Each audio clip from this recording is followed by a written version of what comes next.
안녕하세요. 한국공론포럼 박태순입니다. 겨울이 가기가 싫은가 봐요. 꽃샘추위가 매섭죠? 건강 유의하시기 바랍니다. 오늘은 제3강입니다.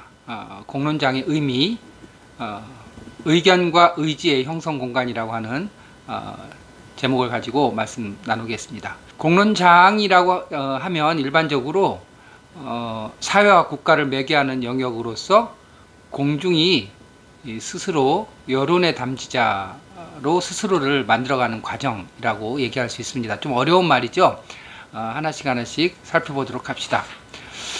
일단 공론장의 몇 가지 특징을 오늘은 좀 말씀드림으로써 공론장의 의미를 파악할 수 있을 것 같아요.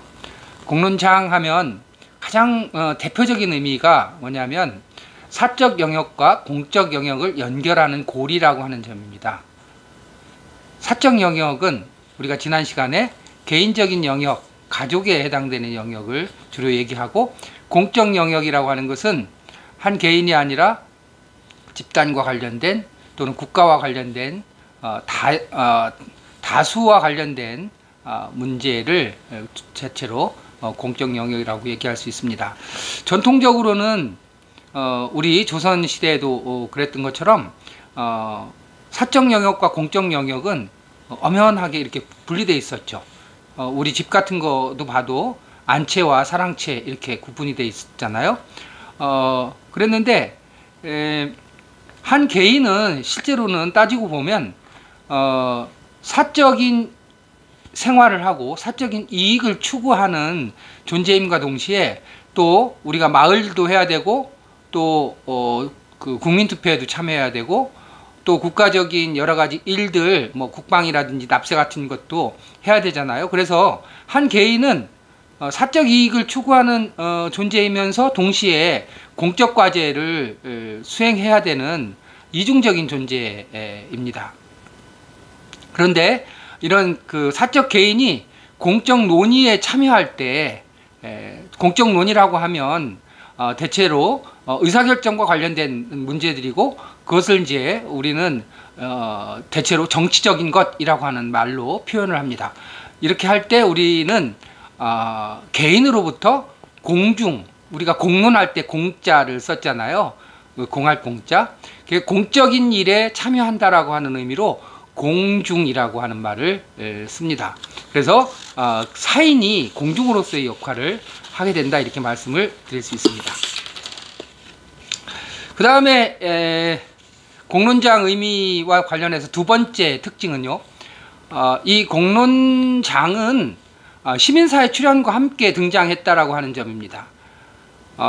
우리가 이전에도 마을도 있고 그리고 국가도 있었지만 실제로 진정한 의미에서 스스로 모여서 의사결정을 하는 공간으로서의 공론장은 서구사회와 같은 경우에 자본주의 발달과 밀접한 관계가 있습니다.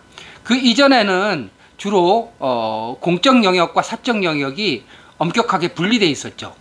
주로 개인과 가족을 중심으로 하는 사적 영역과 국가 일은 별도로 뭐 궁궐이든지 이렇게 관청이든지 이런 공간을 통해 가지고 공적인 일들이 이루어졌잖아요. 그런데 이제 그 사이에 사적 영역과 공적 영역 사이에 새로운 공간이 근대에 들어서서 만들어지게 돼요. 그게 뭘까요? 네, 사회라고 하는 것이 만들어집니다. 우리가 사회는 원래부터 있었죠. 사람은 사회적 동물이다, 이렇게 얘기를 하기도 하니까. 그런데 여기서 말하는 사회는 시민이 중심이 되는 사회, 즉 시민사회를 얘기하는 겁니다. 자본주의가 발달하면서 노동과 자본 간의 거래가 이루어지고 또 도시가 형성되고 그러면서 상공업이 발달하고 이러면서 소위 말하는 시민들이 중심이 되는 새로운 구성이 출현하게 되죠. 이것을 우리가 시민사회라고 얘기를 합니다. 우리 조선 같은 경우, 우리 그 전통사에서도 조선시대 같은 경우에 조선 말에 이르러서 이렇게 상공업이 발달하면서 시민사회 맹아가 출현하기 시작했다, 이렇게 얘기를 하잖아요. 그러면서 이제 이 사회에서 이전에는 주로 가정에서 집안에서 이루어졌던 생산과 소비라든지 이런 것들이 사회적인 영역에서 이루어지게 되죠. 그래서 사회에서 생산과 소비, 분배 이런 것들이 이루어지면서 소위 사회적인 것이 출현함과 동시에 공론장이 이루어질 수 있는 배경이 형성됐다, 이렇게 얘기할 수가 있습니다. 근래에 들어서서 우리 같은 경우에는 87년 민주화 이후에 시민사회가 형성되면서 거기서 공론장이 출현했다라고 하는 특징을 갖고 있다고 볼 수 있습니다. 공론장의 의미 세 번째는요, 공론장은 무엇에 의해서 유지되는 걸까요? 예, 그렇습니다. 자유로운 의사소통을 통해 가지고 공론장은 유지가 되는 거죠. 그래서 공론장은 의사소통에 의해서 유지되는 영역이다라고 하는 점이 굉장히 중요한 특징입니다. 공론장에서는 일반적으로 우리가 국가 권력이라든가 아니면 자본이나 이런 것에 의해서 유지되는 공간이 아니라, 공론장은 참여한 사람들이 서로 청자와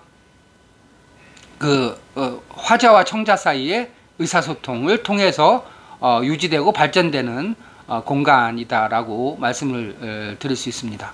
그리고 그래서 공론장에서 굉장히 중요한 것은 이 의사소통에 있어서의 진실성, 진정성, 그 다음에 이해 가능성, 그 다음에 논리적인 타당성, 이런 의사소통과 관련된 내용이 공론장에서는 굉장히 중요한 거죠. 왜냐하면 이 공론장은 말을 통해서 구성되고 운영되기 때문에 그 말이 진실한 말인지, 또 사실에 가까운 말인지, 또 이해 가능한 것인지, 또 그것이 논리적으로 타당하고 또 정당한지 라고 하는 부분이 굉장히 공론장에서는 중요한 요인이라고 볼 수가 있습니다.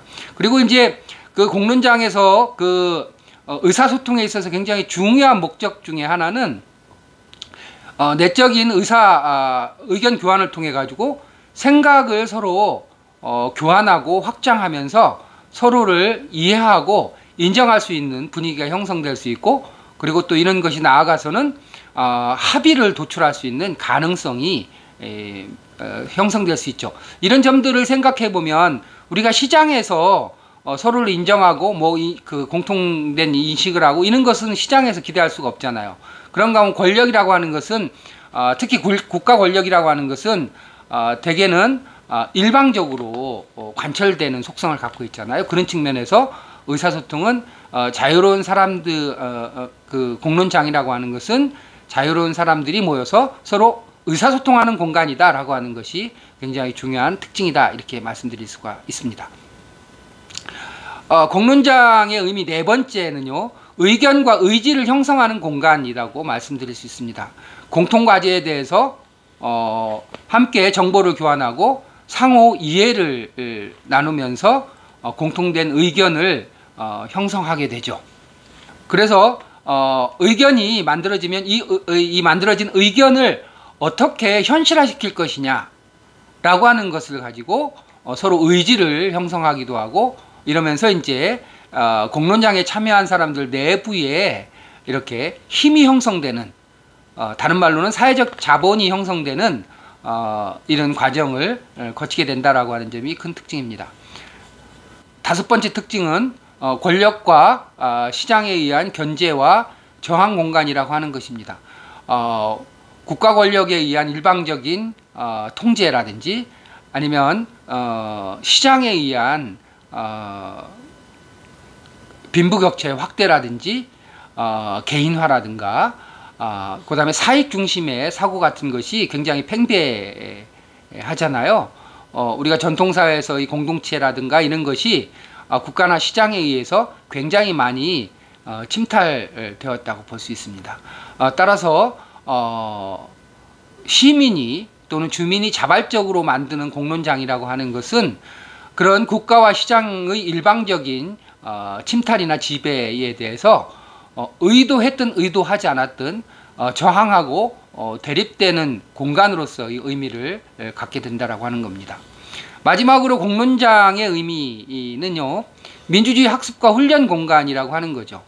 우리가 국민주권과 민주주의라는 말을 굉장히 자주 쓰지만 실제로 피부로 느껴지고 만져지는 것들이 아니죠. 투표할 때를 제외하고는 대부분은 교과서 속에서나 확인할 수 있고 굉장히 추상화되고 관념화된 의미로 사용하고 있습니다. 그런 점에서 보면 우리가 현실에서 만드는 공론장은 우리가 작은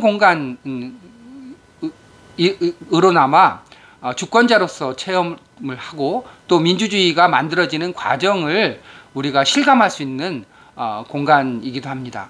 그러면서 이제 그 공론장을 통해서 상호 이해와 신뢰를 회복하는 경험도 하게 되고 스스로 자부심과 자긍심을 키우는 공간으로서의 의미도 있다고 할 수 있습니다. 오늘은 공론장의 의미에 대해서 6가지로 살펴봤습니다. 감사합니다.